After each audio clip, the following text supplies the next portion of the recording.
Hello and welcome, and I'm going to show you guys how I make light and medium mortars using only three things. The first thing you're going to need is some card. Transfer sheet works really well for this. The second thing you're going to need is the insert from an ink pen.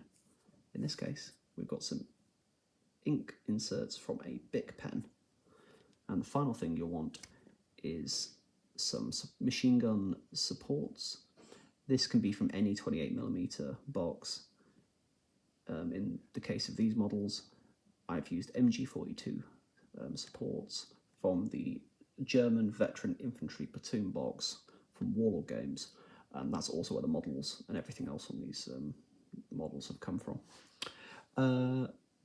Right, very simply, how do you do it? Well, first things first, you cut a little square out on the card and glue it to the base. The next thing you do is cut the pipe to size. Now, for the light mortars, you want them to obviously to be a lot shorter than the medium mortars. So you'll cut these relatively short, and then you'll cut them on a 45-degree angle.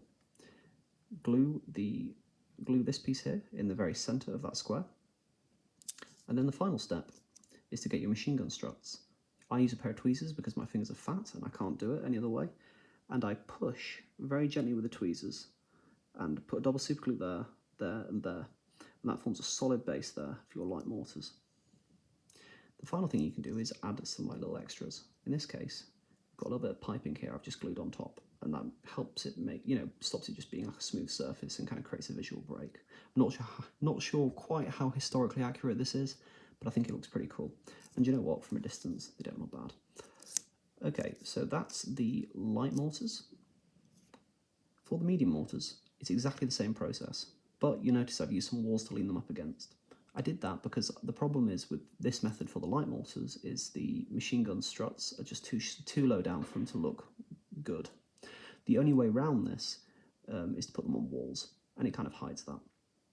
What you could do is to get some 3D printed pieces of plastic, the little support struts which break off when you're taking something out of a 3D printer, or you get some 3D prints in the post. And you could, in theory, cut two pieces to size and stick them there and there. That might work, but I'll leave that up to your own discretion. I think if you've got a bit of walling or something like that, it looks fine. And yeah, that's very simply how I make these 3D prints. Sorry, not these 3D prints. What am I talking about? These light mortars and medium mortars. The only other thing I'd say is make sure you stick the mortars down first, then stick the person down after, before you start painting, because it is quite fiddly. You need to have, full movement around the mortars when you're first trying to set them and glue them. But I think they look super effective, particularly the light mortars. I'm really pleased with them. And you know what? I'm really quite happy with the medium mortars as well. So I'd really encourage you to give it a go. Definitely saves you quite a bit of money doing it this way. And it's also kind of fun to see what you can make out of the insert of a Bic. Thank you very much, guys. If you've got any tips or anything, please pop them down in the comments.